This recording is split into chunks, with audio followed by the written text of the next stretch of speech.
Assalomu alaykum hurmatli obunachilar. Qo'qon shahar Abutayeb Qo'qondiy mavzesi 119-dom 9-kvartiramiz sotuvda. Birinchi qavatda joylashgan. Ko'rishingiz mumkin 6 metr verandali, o'zini bolalar o'yingohlariga ega.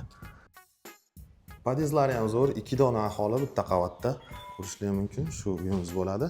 Kirarkanmiz xonalarga alohida kiriladi. 2 xona, 3 xona qilingan 6 metr verandali uyimiz bo'ladi. O'ng tarafda o'zini shu ko'rinishdagi sanuzyali.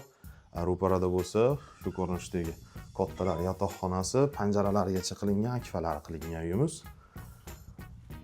Ayrim jihozlari qoladi deyishdi, gilamlari qolaveradi deyishdi egalari. Uy egalari raqamlari bilan beramiz. Bemalol aloqaga chiqishlari mumkin. Narx-navolar ham o'ta arzon narxlar bilan $31,900 bilan sotuvda. Veranda ko'rinishi, konditsionerlargacha bor. Shunaqa chiroyli ixcham verandasi bor, ko'rishingiz mumkin. Bu tomonda bo'lsa kuxlani zavodskoy joyi. Bitta xona qilib qo'yishgan, 2 xona, 3 xona qilingan holati bor. Birinchi qavat g'ishlik, taxta polli uyimiz bo'ladi. Kimga ma'qul kelsa, pastda joy egalari raqamlari bilan beramiz. Bemalol aloqaga chiqib, kelib ko'rib, baraka qilib olishlari mumkin.